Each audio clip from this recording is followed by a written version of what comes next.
حدیث دار جناب رسول اللہ صلی اللہ علیہ وسلم فرمائی کہ المسلم من سلم المسلمون من لسانه ويده. مسلمان هغه سړی دی چې داغه د ژبې نه او داغه د لاس نه بل مسلمان ته ضرر ونه رسي.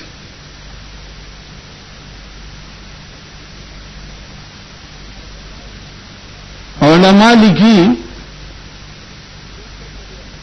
چې دلته په دې حدیث کې که په اعتبار د ظاهر سره وګورئ نو د لاس ضرب چې دی هغه ډېر سخت دی. یو سړی په کوتک ووهي، یو سړی په توره ووهي، یو سړی په چاقو ووهي، څومره سخت دی. نو ظاهري درد چې دی هغه د لاس زیاتی او حدیث کې چې دی هغه ژبه ړومبی ذکر دی او لاس رسته دی.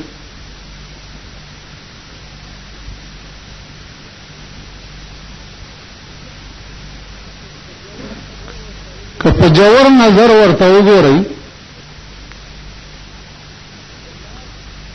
نو د لاس وهل چې دي داغه علاج هم شته او که په سپوړه دی یو سړی ووالو نو څه ساعت پس درد ختم هم شي.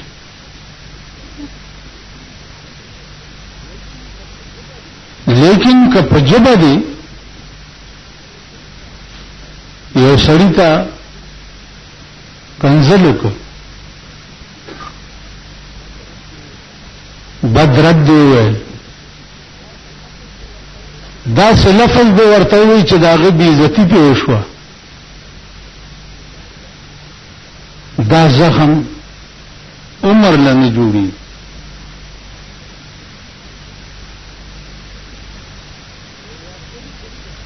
یو واقعه لیکلې ده چې د سنگ مرمرو د چندنو دا لرګی دی چندن د هغې یو غرو نو هغې له به یو سړی تلو هغه د چندنو لختې بیا راوړې او بیا بیا خرڅولې په هغه غره کې یو دو اوسېدو.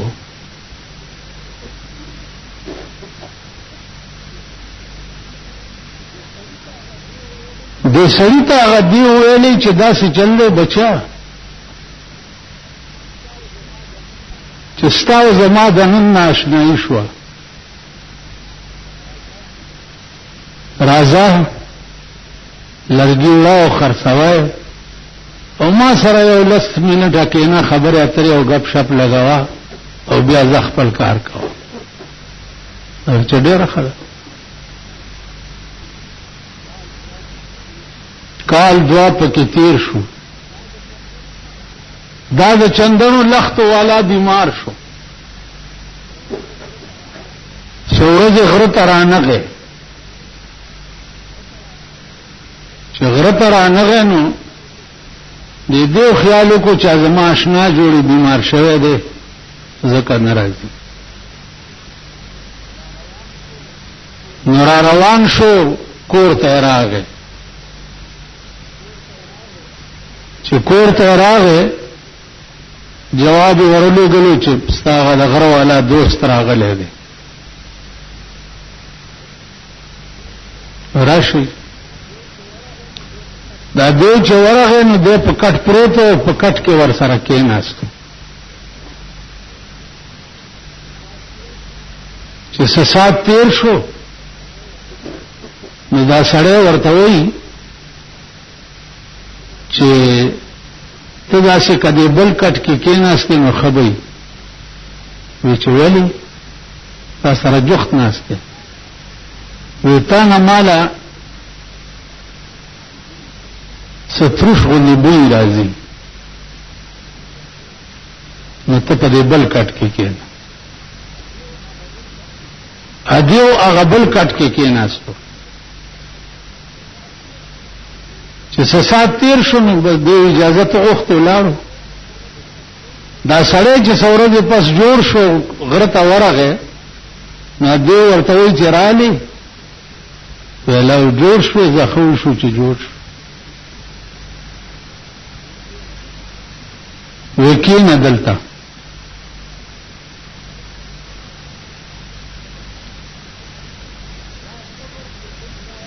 دا تبر چې کوم دا چندنو لخت پر کولو لتا راوړې ده په دې تبر باندې ما په دې سر واه سړی ورته وي ته زما دوست دی زما آشنا په تبر دې څنګه په سر واه ونه یا به ما په دې تبر په دې سر واه او یا به په دې غړ بندوم یې سړی زړه کې سوچ وکړو چې سبار وخت دې د مینتی کې خراشه سمي هوا چې دا غر درته پاتې شي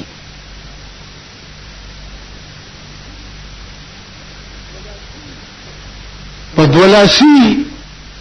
هغه تبر ورته را پرېخو او دا سر په دونی مکو دغه خپل سر داسې په لاس کې ونیو او تینا روان شو څو ورځې تېرې شوې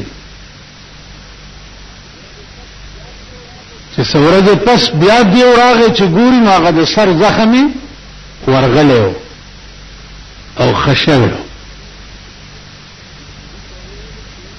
نو دې سړي ته ویلې چې وګوره هغه زخم څنګه دی ویل دا خو بلکل خشوی دی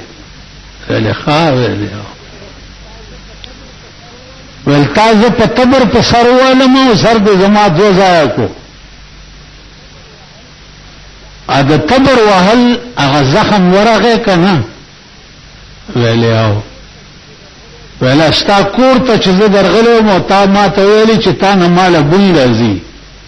او دې بل کټ کې کېنه والله که هغه زخم مې په زړه کې لا جوړ شوی دی هغه زخم لا همغسې وینې کې بیږي چې ته زما دوست وې او تا ما ته ویلې چې ما نه دې بل کټ کې کېنه تا نه ماله بوی راځي بس هغه تبر ته واغستو د سټ لای ورته ونیو او دا سر ته ال تلړه کو او ختم حضرت علی په دې پورې یو شعر ویلې چې جراحات السنام لها التيام جراحات السلام لها التيام ولا يلتام ما جرح اللسان د غش زخم چې په غش یو سړی ولې هغه د پاره دارو شتا زخم په جوړ لیکن ولا يلتام ما جرح اللسان کوم زخم چې په جبه باندې جوړ شي دا غي د پاره د دارو نشته حضرت علی فرمایي چې د جوړ غشي زخم د پاره ملهم شته او د جبه زخم د پاره ملهم نشته اچري نه جوړي نو دغه وجه ده چې رسول الله صلی الله علیه وسلم فرمایي چې المسلم مسلمان هغه سره دی من سلم المسلمون من لسانه ويده چې سالم پاتې شي مسلمانان د جبنه او د لاس نو موزر سيزونه په بدن کې دا دو دي یا جبدا او یا لاس ته او جبرون به ذکر شو چې د دې زخم بیان جوړي استاسو الله دې امان راکړي دا انصار عالمه او دلته یو در کې په سر وامه اوس سات پس به غدر جوړ شي کا لیکن که یو کنزل می درته وکړه بی ګناه بی خطا په دې جمعه طرف به بیا وګورم وای په دې طرف نو د دې وجنه عزیزانو د جدي اصلاح وکړي هغه ورځ یو سړی داسې او تر غونډه راغی څه چل دی ویل زه خو د ښځې زوی شوم د چا زوی شو ویل د ښځې ویل د خپلې ښځې زوی شوې ویل یاو ویل هغې ته چا نه راوړې وی نه که نه د ښځې د سینې باندې مې خوله کېښوه هغه پای مې خوله کې راغله نو زه د ښځې زوی شوم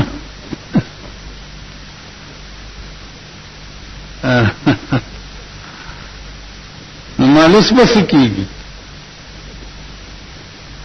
ویل څه به کېږي مالوس خو ستا وجل روا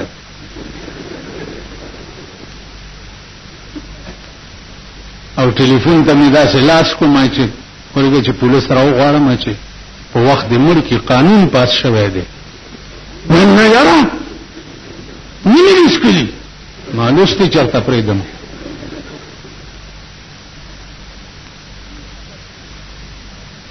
دې حده پورې دا قوم ناپوهه دی همدا مې ولا لاس کېښو چې بچیا خبره وره د 5 کلو خپل میاد دی دې ته مسله د رضا وایي 2.5 کالونه مخکې چې کوم ماشوم د کومې ښځې ته وروي دا ماشوم د دې ښځې زوی شو د دې ښځې یوه لور هم په دې ماشوم بیا نه روا کېږي مسله داسې ده او چې لوی سړی که ښځې پی دې وسکلی او که د هغې متیازې دې وسکلی او که په دې اسم نه کېږي دې حده پورې دا خلق بې وقوف دي قمقل دي ناپوهه دین نه لرې دي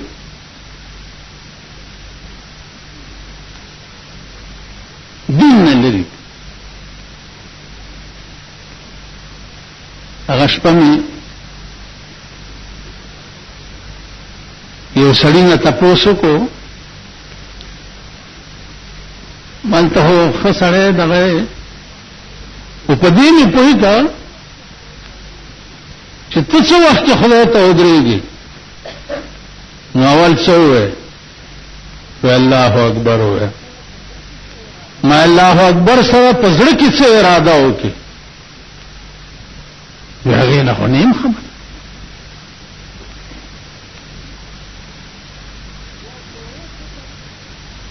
بیا شروع څه کوي سبحانك اللهم دا سبحانك اللهم 2 ټکي دي لیکن د دې دومره عظیمه معنا ده دومره عظیمه که الله د دې 2 ټکو اجر درکول شروع کی نو 2 لکه کال رجوع بهتر دي دا 2 ټکي که په هغه نیت اوته نو 2 لکه کال چې منځونه وکړي او روجې ونیسي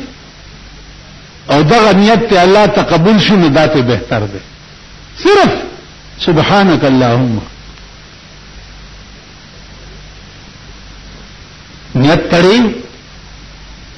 نو الله اکبر دا معنا چې الله څومره سيزونه چې په ما حلالو خدای هغه ټول مې په ځان حرام کړو تا ته ودرېدل یو په مونږه ستاسو نیت کې راځي وای شیخ صاحب ورمکو مولانا اشرف علی سے بھی چھ مخوب میں شناسم پیران پارسارا مخوب میں شناسم پیران پارسارا وې د پارسا پیران ډېر ښه پیژنم ما دا قوم داسې د ایمان پرانا وپېژنم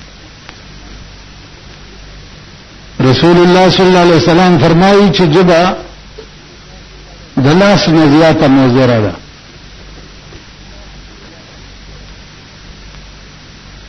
قرآن کریم کا تاسو وګورئ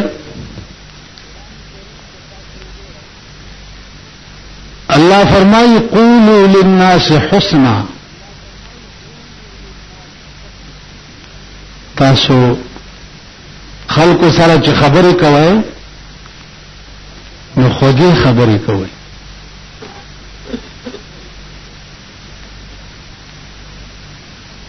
بیا چا سره چې تاسو خبرې کوئ نکلم الناس على قدر عقولهم دومره خبرې به ور سره کوي چې څومره د هغې عقل وي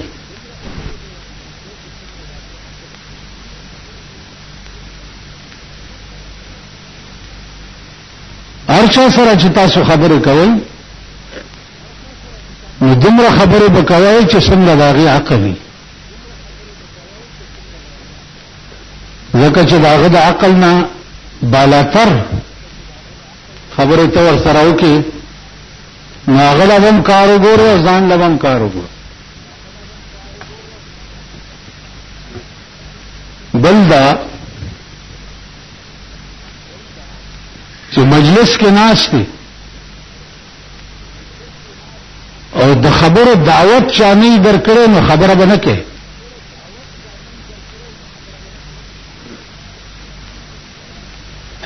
خبره دعوت درکی دله هغه نه بعد به بیا خبره بل دا چې درستخان غړېدلی دی روټۍ په پرته ده او تاله دعوت په دې درستخان د روټۍ خوراک نه درکړې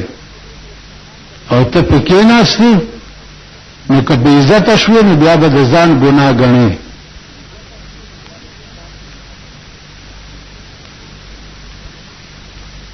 دې وجنه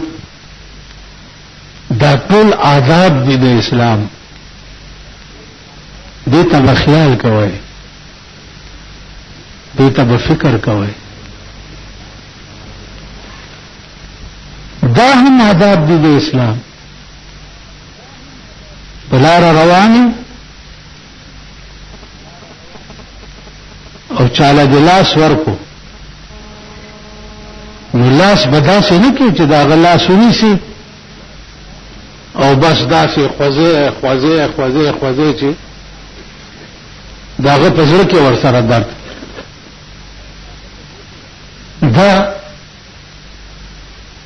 لاس ورکي بس اوس ډېر خلک داسې دي چې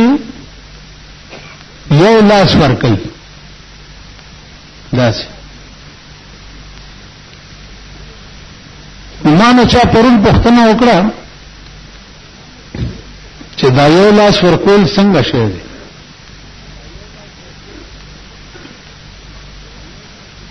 ما ورته وی چې خبره دا ده چې لاس ورکول چاله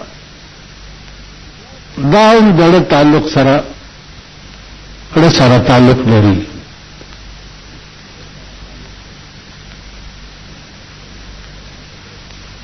د بخاری شریف عموم داسې دیر سپارې دي لکه څنګه چې قرآن دیر سپارې دی د بخاری شریف د شپږشتمې سپارې اخرینی حدیث دا دی چې یو صحابي وایي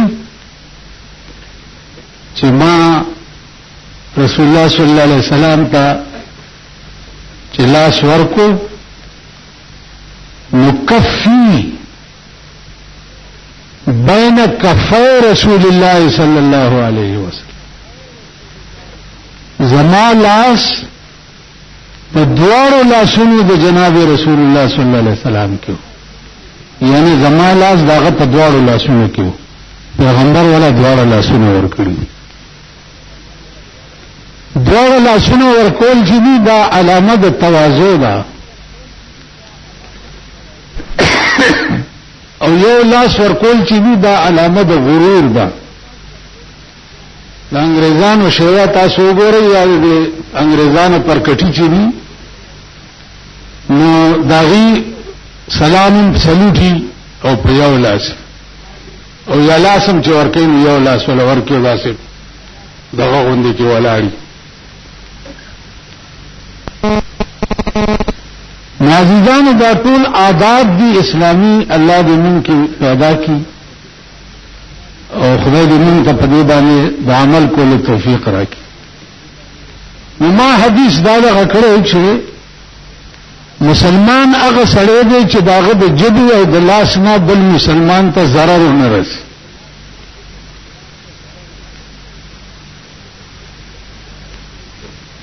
دغه بخاری شریف روایت ده چې د رسول الله صلی الله علیه وسلم عادت مبارک داو چې هغه دا سحر منځ شو صحابو نه به تپوس کولو چې تاسو څه خوب لیدلې ده بیګا چې تعبیر وکړو صحابو به چې خوب لیدلو نو پیغمبر ته به بیان کړو هغه به ورته تعبیر وایي یو ورځ رسول الله صلی الله علیه وسلم چې تپوس وکړو نو صحابه یې چې موږ خو بیګا صاحب څه خوب نه لیدلې پیغمبر ورته وی غوکې دی بیگا ما یو خوب لیدلې دی صحابه ټول غلي شو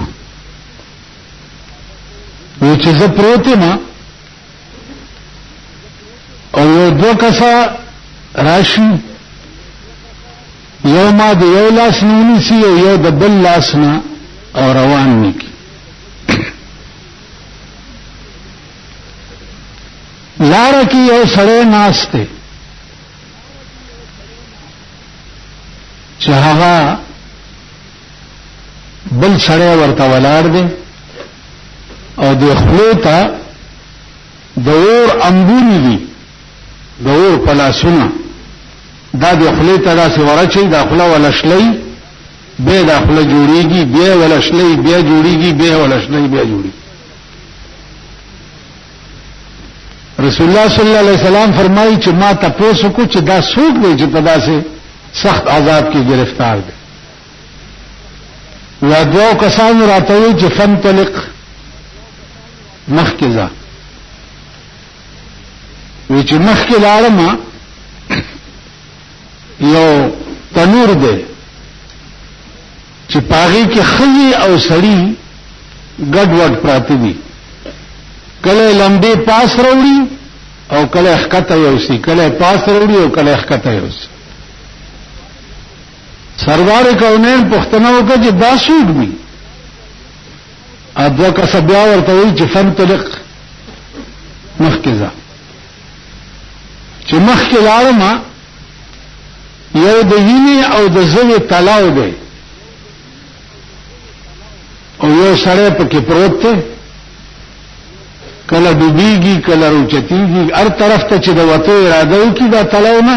هغه طرف نه کاڼی راشي په دې خوله ولګي بیا پکې ورپرېږي رسول الله صلی الله علیه وسلم بیا تپوس وکړو چې دا څوک دی هغې بیا ورته وایي چې فنطلق مخکې ځه چې مخکې لاړم یو باغ ته دننه کړم یو ډېر عظیم الشان باغ دی او یو سپین ږیری سړی پکې ناست دی مخې ته ماشومان لوبې کوي ما دا دواړه کسان د لاس نه ونیو چې دا دومره واقع تاسو ما ته وښوده دا څه وو نو دواړه ورته وایي، یو ورته وایي چې انا جبريل، زه جبرائیل علیہ السلام، او دویم ورته وایي چې انا میکائیل، زه میکائیل علیہ السلام. اوس غوږ کېده چې دا څومره واقعات ما درته وښوده چې په دې دې پوه کړې. دا کوم سړی چې ناستو او خوله د اور په انګورو باندې شلېده او بیا جوړېده، یا رسول الله، دا هغه سړی دی چې په دې خوله چرې د دوه مسلمانانو جوړه نه ده راوستې.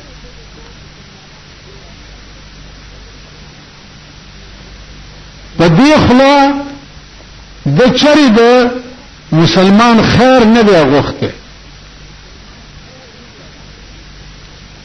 د زندگی په دې کې تیره ده چې په دې خوله به د دوه مسلمانان جنگول او د تماشا کوله. په دې خوله د چرې د مسلمان د خیر خبره نه ده کړې. نو دغه سړی چې مړ شي نو د مرګ نه وروسته به په قبر کې د په دې عذاب گرفتاری تر قیامته پورې. د چا چې خوله موزیری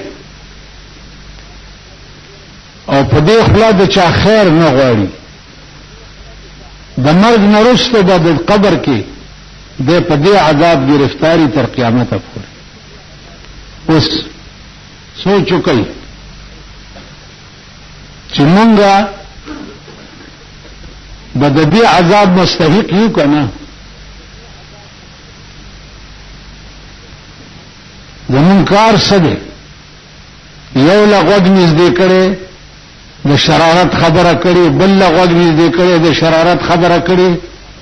بل غوږ نږدې کړی د فساد خبره کړې، دوه په جنگول او په خپله تماشا کول.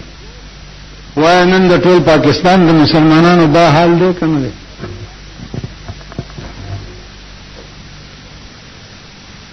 نو المسلم من سلم المسلمون من لسانه ويده، مسلمان هغه سره دی چې داغه د جبی او د لاس نه بل چاته ضرر نه رسی. اندازه او تاسو په خپل کوي. عزیزان وار سبب پرې دی. ایمان به د حضرت عمر پیدا کوي. ایمان چې وفات کېدو نو आवाज وکړو چې یا الله لا لی ولا علی، خدای سغوارم نه ما چې سمې کوي کړی دي، سغوارم نه خو چې راته څونه وي سره کوم، خو چې خالی پرې نه دی او راته څونه وي. تاسو پوه شئ دې ته سوچ کړئ. حضرت عمر غوندې سړی ثوابونه نه غواړم او نه جنتونه غواړم او نه حورې غواړم او نه غلمانان غواړم، او چې خالی پرې مې دی او راته څونه وي. ځکه چې د موسی علیه السلام د مور خبره ده، خدای نه تپوس وکړه چې دا مونځ خو ډېر په تکلیف کوم چې پرېږدم که نه. موسی علیه السلام خدای پاک ته ویل، هغه ورته ویل پرېږدي چې نشي کولی. بیا چې موسی علیہ السلام کوی تور تطلوی اللہ نه تپوسو که چې ستا نامه څه ده. موسی علیہ السلام خدای ته وی چې زغنون تپوس کوي، ورته وایي چې زما نوم دی بې پروا. چې راغه مور ته ویل چې راغه نوم دی بې پروا، یو وایي نارې کو د کټه وغورځېده، ویل والله که زه بیا مونځ قضا کړم. ویل ولې مورې؟ ویل چې نوم یې بې پروا دی نو که دوزخ ته مې روانه کړي د هغه به څوک څه وکړي؟ جنونه بے پروا ده. دا څه څوک شته چې هغه نه دا تپوسو کې چې دا ولي شته؟ یو سپی نیسی او تانه ته دی بوزي، څوک شته چې سپی نه تپوسو کې چې دا ولي نیولې ده؟ سپی دی نیسی او چې بیا مرزا صاحب دی نیسی او چې بیا خان دی نیسی تانهدار څه یا الله خیر کې خدا سوچتا چاہیے نہ تپوسی کی جداولی او چې خدای دې نشي هغه نه بسوک تپوسی کی جداولی دې ته سوچ کو پېښ شي غاوره نشي ګوره پېښ نه په عبادت غاوره شي نه په سخاوت غاوره شي هر سبب په دې مخ درولي او جهنم ته به روان کی ته به غسو کی عزیزانو د جیبی ضرر چې ده د مرګ نرسته بدده ده حال پیغمبر ته بیا تاسو کې چې دا تنور کې خزه او سړی ګډ وډ پراته و یا رسول الله داغه سړی دی چې خپل خزه دی او پراته سړو خزه پسې وګرځیدل او دا خزه هغه خزه دی چې خپل خاوندانی وو او پراته سړو پسې وګرځیدل نو دا سره او دا خزه چې مړ شي تر مرګ پورې به د دې قبر د اور تنوري کله به لمبي پاس وړو کله به فلحال پاکستان وګورئ فلحال د خزو حال مو ګورئ او د سړو حال مو ګورئ